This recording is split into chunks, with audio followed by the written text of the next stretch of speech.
है, भारत में पूर्ण चंद्र ग्रहण की शुरुआत हो चुकी है। ईटानगर और कोहिमा में सबसे पहले चंद्र ग्रहण दिखा है, क्योंकि अरुणाचल प्रदेश में ही सबसे पहले चंद्र ग्रहण नजर आने वाला था और ईटानगर और कोहिमा में चंद्र ग्रहण की अब शुरुआत हो चुकी है और वहां नजर आने लगा है चंद्र ग्रहण। बड़ी खबर इस वक्त की हम आपको बता रहे हैं, भारत में चंद्र ग्रहण की शुरुआत हो चुकी है। पूर्ण चंद्र ग्रहण ईटानगर और कोहिमा में अब नजर आने लगा है। चांद पर ग्रहण लग चुका है और भारत में उसकी तस्वीरें सामने आने लगी है। अरुणाचल प्रदेश से सबसे पहले ये तस्वीरें सामने आ रही है। ईटानगर और कोहिमा में सबसे पहले चंद्र ग्रहण जो है वो देखा जा रहा है। भारत के जो पूर्वी हिस्से है वहां पर सबसे ज्यादा चंद्र ग्रहण जो था वो नजर आना था और इसी पर चर्चा करने के लिए हमारे साथ हमारी मेहमान मौजूद हैं। हमारे साथ संजीव अग्निहोत्री जी, आचार्य संजीव अग्निहोत्री जी हमारे साथ मौजूद है, ज्योतिष आचार्य हैं। हमारे साथ शिप्रा सचदेवा जी मौजूद है, ज्योतिष आचार्य हैं, ज्योतिर्विद हैं और हमारे साथ एस्ट्रोनॉमर अमरपाल जी भी मौजूद हैं। अमरपाल जी, सबसे पहले आप ही का रुख कर रहे हैं। अब ईटानगर और कोहिमा में चंद्र ग्रहण की शुरुआत और वहां पर चांद पर ग्रहण लगा नजर भी आने लगा है। कैसी तस्वीरें अभी वहां पर नजर आ रही है, कितना नजर आने लगा है?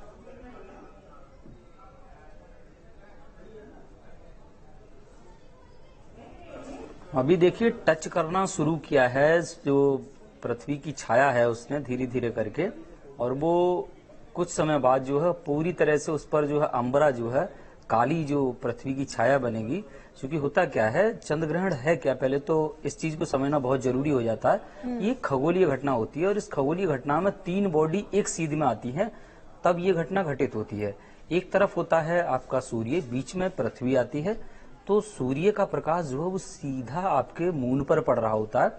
उसके कारण जो रिफ्लेक्ट होने के कारण जो लाइट होती है उसे आप मून लाइट कहते हैं, और ये फुल मून को ही घटित होता है। तो वो सूर्य का जो लाइट है वो सीधा ना पड़ के जब पृथ्वी बीच में आ जाता है तो पृथ्वी पर पड़ता है, तो पृथ्वी की छाया बनेगी।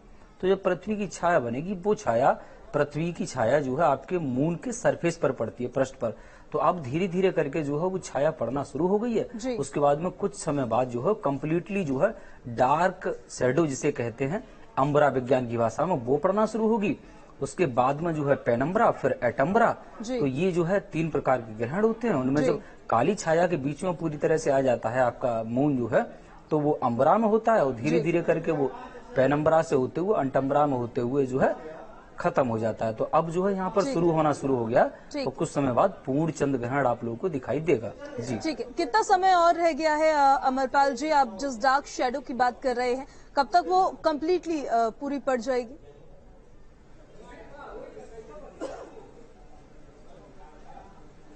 अभी यहाँ से जो टाइम है, हर जगह से टाइमिंग अलग अलग रहती है। कहीं से 5 बजे से है, कहीं से 5:30 बजे से है और 5:06 से है। अभी जो है लगभग यहाँ से मान लीजिए कि आधे घंटे के करीब का जो समय है उसमें आपको यहाँ पर अंबरा जो है वो टच करना शुरू कर देगी अप्रोक्स। ठीक है अमरपाल जी, आपके पास वापस आएंगे। संजीव जी हमारे साथ मौजूद है, आचार्य संजीव अग्निहोत्री जी। 9 घंटे पहले से सूतक शुरू हो जाता है। कई सारे नियम होते हैं, खाने पर मनाही होती है, नहाने पर मनाही होती है, बाहर निकलने पर मनाही होती है। वो जो सबसे अहम समय होता है इस पूरे चंद्र ग्रहण के दौरान और सूतक से जब शुरुआत होती है, वो सबसे अहम समय कौन सा होता है? देखिए, प्रातःकाल 8:28 पर सूतक प्रारंभ हुआ, तो उसमें ये ऐसा लिखा हुआ शास्त्रों में कि जो भी युवा वर्ग के मेरी माताएं बहनें, मेरे भाई बंधु हैं, उन लोगों को भोजन सामग्रियां नहीं खाना चाहिए। 8:28 तक वो पहले ही थोड़ा सा 2 मिनट पहले तक खा करके और तैयार रहना चाहिए और उसके बाद नहीं खाना चाहिए। यदि बहुत ज्यादा रोगी हैं, आसक्त जन हैं, बाल वृद्ध रोगी और गर्भवती महिलाएं हैं, इनको खाने के लिए कहा गया, क्योंकि ये बहुत रोगी हैं, परेशान हैं अपने जीवन से, तो इसलिए इनके लिए ऐसा बोला इनके लिए छूट होती है। और बाकी ग्रहण जब शुरुआत होती है उस समय इनको भी खाने पीने के लिए मना लिखा हुआ है। और ग्रहण जब प्रारंभ होता है उससे एक बार उस समय स्नान होता है, एक बार ग्रहण का जब मध्य आता है तब ग्रहण में स्नान करने का विधान है शास्त्रों में, और उसका बहुत बड़ा पुण्य प्राप्त होता है जीवों को जो ऐसा करते हैं। और एक बार तब है जब ग्रहण जब समाप्त होता है उस समय स्नान करें, और उस समय स्नान करने के बाद में दान पुण्य जरूर करना चाहिए। गेहूं का दान है, और जैसे मान लीजिए चंद्रमा का दान है, क्योंकि चंद्र ग्रहण है तो ऐसे चंद्र ग्रहण में विशेष रूप से जो दान होना चाहिए जी। वो चावल का दान है, दही का दान है, क्योंकि दधि शंख तुषारावम क्षीरो दारणव संभवम नमामि शशिनम सोमम शंभुर मुकुट भूषणम। चंद्रमा जी को दही की उपमा दी गई है, दही के जैसा उनका स्वरूप होता है। तो दही का दान है, चावल का दान है, चांदी का दान है, जो सामर्थ्यता से आप कर सकते हो। और अगर आप सामर्थ्यवान दान करने में नहीं है तो डरने की, घबराने की जरूरत नहीं है। हमारे सनातन धर्म में हर तरह की उपलब्धि लोगों को प्रदान की है ऋषियों ने, क्योंकि ऋषियों ने सर्च किया इसलिए उनको ऋषि कहते हैं। तो आप पत्र पुष्प दूध दही जो कुछ आपको मिलता वही आप भाव से दान करिए और आपके जीवन के संपूर्ण कष्ट दूर होंगे। ऐसे हमारे यहाँ शास्त्रों की हम लोगों के लिए एक कृपा है।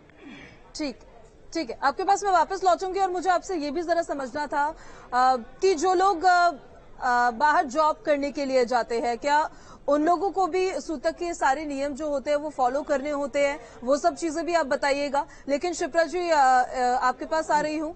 शिप्रा जी ये जरा बताइए, क्योंकि चंद्रमा जो होते हैं वो मन के कारक होते हैं, मन को इस वक्त में किस तरीके से शांत रखा जाए, कैसे मेडिटेट किया जाए, कैसे पॉजिटिव वाइब्स के साथ पूरे दिन भर नेगेटिविटी से दूर रहा जाए, नकारात्मकता से दूर रहा जाए?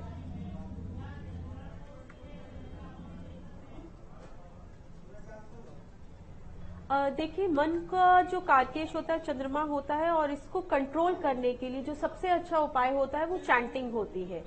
हम ओम नमः शिवाय का जाप, महामृत्युंजय का जाप, गायत्री मंत्र का जाप, या अगर आपने किसी गुरु का नाम लिया हुआ है तो उस गुरु का नाम का जाप भी कर सकते हैं। आज जैसे आपको पता है कि गुरु पर्व है, गुरु नानक जयंती है जी। तो आज गुरु नानक गुरुद्वारे नहीं बंद थे, वहां पे लंगर भी चल रहे थे। वो इसीलिए था क्योंकि जो गुरु होता है वो हमें भगवान तक पहुंचाने का एक माध्यम मात्र होता है। इसलिए हम गुरु मंत्र का जाप कर सकते हैं, जिससे कि महाशिव ब्रह्मांडीय ऊर्जा चंद्रमा जी सब पे एक पॉजिटिव एनर्जाइज हो सकते हैं। तो इस समय जो सबसे अच्छा होता है वो चैंटिंग होता है। मन को एकाग्र करने के लिए, क्योंकि मन कभी एकाग्र इतनी आसानी से होता नहीं है, तो वो भावनाएं आएंगी जाएंगी, उनको आने जाने देना चाहिए।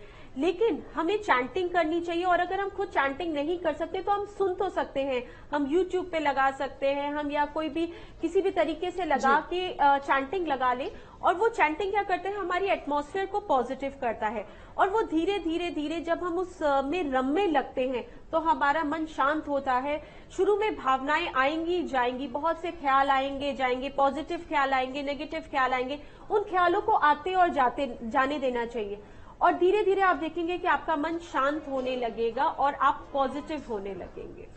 तो यही तरीका होता है अपने आप को एकाग्रचित्त करने का। ठीक है शिप्रा जी, आपके पास वापस आ रही हूँ। संजीव जी, आपका रुख करते हुए जो सवाल मैंने आपसे पूछा था वो भी आप बताइएगा कि जो लोग क्योंकि बाहर निकलते हैं, जिनकी मजबूरी है बाहर जाना, ऑप्शन नहीं है जिनके पास, उनको भी क्या सूतक के उन नियमों का पालन करना चाहिए?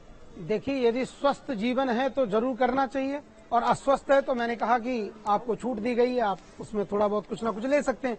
लेकिन अगर छूट दी गई है तो मुझे लगता है फिर भी कम से कम फल ले सकते हैं, चाय ले सकते हैं, दूध ले सकते हैं, बिस्किट ले सकते हैं।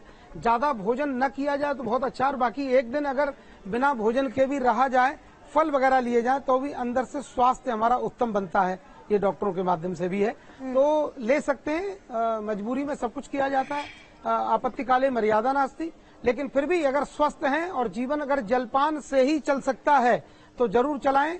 भक्षा भक्ष ज्यादा ना खाएं, क्योंकि वायरस जैसे अभी कोरोना निकल कर गया है, तो हमने यदि किसी लकड़ी पर हाथ रखा तो पता लगा कि 12 घंटे के अंदर हमको कुछ ना कुछ वायरस पकड़ लेता है। तो इसी तरह ये जो ग्रहण है तो इसमें कई तरह के वायरस इत्यादि या इस तरह के विषाक्त जीव प्रकट हो जाते हैं जो हम लोगों को प्रभावित करते हैं। इसलिए हम लोगों को, हमारे यहाँ परंपरा है, बचे रहने के लिए कोई उपाय होता है? वो उपाय उसके लिए हम अपने खाद्यान्न पदार्थ में कुसा डाल देते हैं। कुसा अगर नहीं मिलता है, मेन तो कुसा ही है, कुसा नहीं मिलता तो दूर्वा घास है, तुलसी दल है, उनको डाल करके उसको सुरक्षित करना चाहिए, पर्दा आदि लगा के रखना चाहिए। इस समय घरों की खिड़कियां बंद कर लें तो बहुत अच्छा, क्योंकि वायरस तो घूमता है। तो जितनी सावधानी सुरक्षा आप कर सकते हैं उतना ही आपका जीवन उत्तम होने वाला है। असुरक्षा अगर करोगे तो जीवन में फिर बार बार कुछ ना कुछ परेशानियां आएंगी। जी जी, कुशा घास के बारे में आपने बोला, उसके बारे में भी जरा बता दीजिए, कई लोगों को उसके बारे में पता नहीं होता है। देखिए, कुशा एक घास होती है दूर, जिसको कहते हैं कुशा, गांव में एक ग्रामीणांचल की भाषा में कहते हैं दाब, जो ब्रह्मणा निर्मिता स्वयं साक्षात ब्रह्मा जी के द्वारा और भगवान के रोमकूप से ये कुशा निकला है। तो इससे किसी प्रकार का जो विषाक्त जो वो है वो अंदर प्रवेश नहीं करता और हमारे घर को, हमारे जीवन को, वातावरण को स्वच्छ रखता है। क्योंकि किसी पूजा में अगर कुशा नहीं है तो वो पूजा पवित्र नहीं मानी जाएगी, क्योंकि पवित्रीकरण उसी से होता है, पवित्र स्तो आदि मंत्र बोल करके, और उससे हम सभी घर को, परिवार को, जहाँ पूजाएं होती है वहाँ यज्ञ को पवित्र करते हैं। क्योंकि यज्ञ में अगर कुशा नहीं है तो यज्ञ हो ही नहीं सकता। तो इसलिए कुशा एक बहुत बड़ी औषधि होती है, ब्रह्मणा निर्मिता स्वयं, ब्रह्मा जी ने उसका स्वयं समंत्रक मंत्रों के द्वारा उसका निर्माण किया और हमारे लिए बहुत उपयोगी चीज। अगर वो नहीं मिलती तो दूर्वा घास है और तुलसी दल है, उसको डाल दें और भगवान का नाम जप करें, कीर्तन करें। जो भी आपके इष्ट हैं, राम जी हैं तो सीताराम सीताराम बोलें, राधा कृष्ण जी हैं तो राधे श्याम बोलें।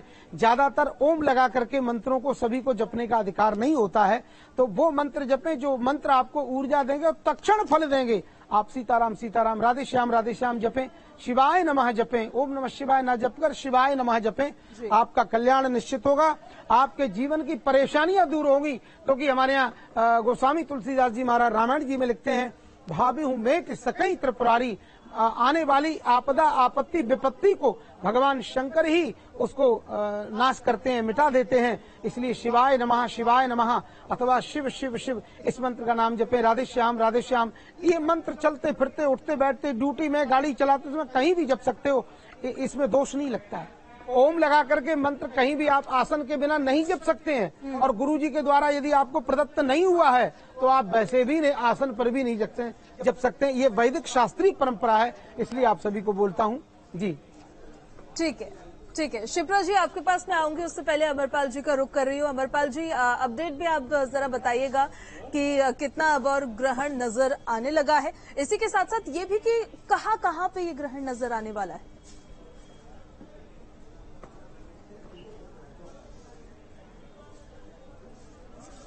ये भारत के कई हिस्सों में ग्रहण नजर आने वाला है, पूरे आपके नॉर्थ ईस्ट को लेकर के, और भारत के इधर वेस्ट में भी, और फिर जो है एशिया और अफ्रीका के कुछ देशों में भी ये नजर आने वाला है।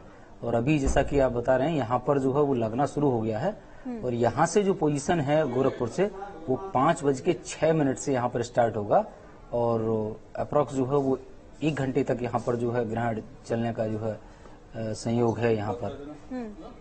ठीक है। तो अभी जो है जो डार्क शैडो है वो धीरे धीरे पड़ती हुई जा रही है जो है आपके मून पर। जी चलिए, ठीक है। अमरपाल जी, आपके पास वापस आ रही हूँ। शिप्रा जी, आपका रुख करते हुए, चंद्र ग्रहण की जब भी बात होती है तो चांद पर ग्रहण, और जैसे ही ग्रहण का जिक्र होता है तो लोग वैसे ही बड़ी नकारात्मकता के साथ उसको लेने लगते हैं। लेकिन ये चंद्र ग्रहण सकारात्मक रूप से किस तरह से लिया जाए, किन लोगों के लिए ये पॉजिटिव संदेश लेकर आया है, सकारात्मक ऊर्जा लेकर आया है, ये भी जरा बताइए।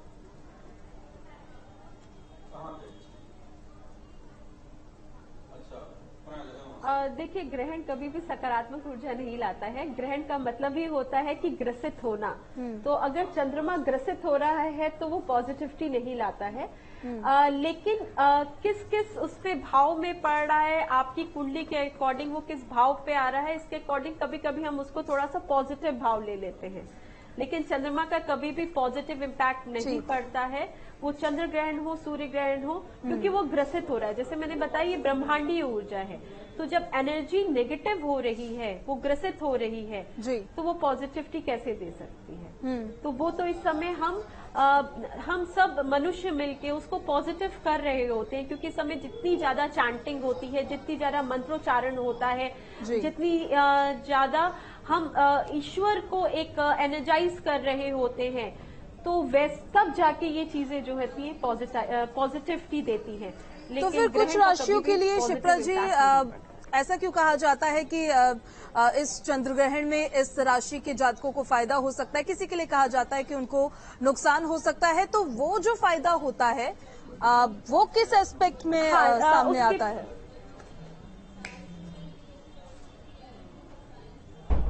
जी वो इस एस्पेक्ट में आता है कि किस भाव में पड़ा है, कि अगर किसी कुंडली के 3rd हाउस में आ रहा है, 6th हाउस में आ रहा है, 11th हाउस में आ रहा है, तो वो कौन से भाव में जाके पड़ रहा है, उसके अकॉर्डिंग हम कहते हैं कि इसके लिए ये अच्छा है। जैसे मिथुन राशि के जातक हैं, तो मिथुन राशि के जातकों के 11th हाउस में आके ये ग्रहण पड़ रहा है। तो 11th हाउस में जैसे कहा जाता है कि कोई भी जो ग्रह होते हैं वो पॉजिटिव इम्पैक्ट देते हैं। तो वहां पे क्योंकि ये ग्रहण पड़ रहा है तो 11th हाउस में आके सारे ग्रह अच्छा ही फल देते हैं, इसलिए वहां पे उम्मीद की जाएगी कि ये अच्छा फल देगा, फाइनेंशियली चीजें अच्छी जाएंगी, ग्रोथ आएगी।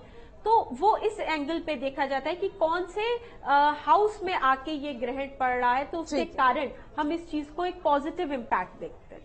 ठीक है, ठीक है, आपके पास वापस लौटूंगी। संजीव जी, राशियों की बात कर लेते हैं, क्योंकि तमाम लोगों के जहन में ये सवाल होता है कि चंद्र ग्रहण लग रहा है तो वो किस राशि के लिए फलदायक हो सकता है, किस राशि के लिए नकारात्मक प्रभाव जो है वो उस राशि पर पड़ सकता है। मेष राशि का बहुत ज्यादा जिक्र किया जा रहा है कि मेष राशि में इसका सबसे ज्यादा प्रभाव पड़ेगा। कैसे प्रभाव पड़ेगा, किस तरह का प्रभाव होगा, ये भी बताइए। देखिए, मेष राशि पर इस बार ग्रहण पड़ रहा है तो मेष राशि वालों को सावधान रहना चाहिए और गोधूम माने गेहूं आदि का दान करना चाहिए, और चावल का भी दान कर सकते हैं, दही का दान कर सकते हैं, इससे इनको ठीक रहेगा। तो कब उनको ये दान करना चाहिए, चंद्र ग्रहण लगने से पहले या ग्रहण के बाद? ग्रहण के बाद करना चाहिए और स्नान ध्यान करके करना चाहिए। संकल्प सहित हो तो और ज्यादा इसका पुण्य मिलता है, क्योंकि बिना संकल्प के किसी वस्तु का विशेष दान का पुण्य नहीं मिलता है। तो संकल्प जरूर करें, किस कामना से कर रहे हैं, क्यों कर रहे हैं और किन देवता के निमित्त कर रहे हैं, तो इस तरह संकल्प जरूर होना चाहिए। आप तो चंद्रमा के नाम से होना चाहिए, तो चंद्रमा जी का ही होगा फिर। ठीक है, आप जब दान कर रहे हैं वो तमाम मेष राशि वाले जातक, तो उनको क्या क्या चीजें दान करनी चाहिए? जी, चावल का दान करें। आज 1.25 किलो चावल है, 2.25 किलो चावल है, और दही का दान कर सकते हैं, और सफेद वस्त्र का दान कर सकते हैं। ये सब दान करें, आपको लाभ होगा। ठीक है, 15 दिन में दूसरा चंद्र ग्रहण ये लग रहा है। सूर्य ग्रहण 15 दिन पहले संजीव जी लगा था और अब 15 दिन बाद चंद्र ग्रहण लग रहा है। इसके क्या मायने हैं? देखिए, इससे निश्चित कहीं न कहीं प्रकृति को नुकसान होता है। अभी आपने देखा कि जिस तरह से यूक्रेन में जो चल रहा है अपवाद, तो वो दिनों दिन बढ़ता ही जा रहा है। और अभी एक दुर्घटना हुई ग्रहण पड़ने के बाद में, आपने देखा होगा गुजरात में जो भी इस तरह से ब्रिज टूटा और उस पर तमाम लोगों की मृत्यु, अकस्मात उनका निधन हो गया। तो ये बड़ा दुखद है। तो इस तरह की घटनाएं होती हैं, और इससे बाकी तो ये कि भगवान का नाम लेने से ही जीव का कल्याण हो सकता है। तो ये इस तरह का दुष्प्रभाव तो ग्रहण से होते ही है। ठीक है, शिप्रा जी, आपके पास आते हुए भारत की हम बात करते हैं, अपने देश की। भारत की जो पॉलिटिक्स है उस पर इस चंद्र ग्रहण का किस तरीके से प्रभाव पड़ सकता है?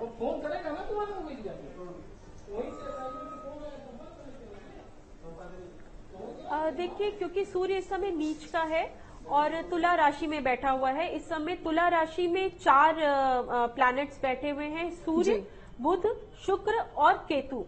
जो जब सूर्य और बुध एक साथ मिलते हैं तो सूर्य बुधाते तो योग बनता है, और तुला राशि में सूर्य आके नीच के हो जाते हैं। शुक्र वहां पे स्वगृही है, लेकिन केतु भी साथ में विराजमान है। तो सूर्य का नीच होके बैठना और इस समय ग्रहण पड़ना, क्योंकि जो चंद्रमा है वो इस समय पूर्ण दृष्टि से सूर्य के अपोजिट है, क्योंकि मेष राशि और जो तुला होती है वो एक दूसरे के अपोजिटर होती है। तो वहां पे ये पड़ने के कारण जो ग्रहण का इम्पैक्ट है वो सूर्य के ऊपर भी आ रहा है। तो इसका जो बेसिक इम्पैक्ट हमारे सत्ता की तरफ बहुत अच्छा नहीं देख रहा है, और आने वाले जो चुनाव भी आ रहे हैं इसमें भी इसका नेगेटिव इम्पैक्ट पड़ता हुआ दिखाई दे रहा है। लड़ाई झगड़े की आशंका दिखाई दे रही है, और किसी भारी आपदा की आशंका दिखाई दे रही है, और वायरस उत्पत्ति की दिखाई दे रही है, क्योंकि जो शुक्र होते हैं वो वायरस के कार्यकर्ता होते हैं, और जो राहु होते हैं उससे भी हम वायरस को देखते हैं।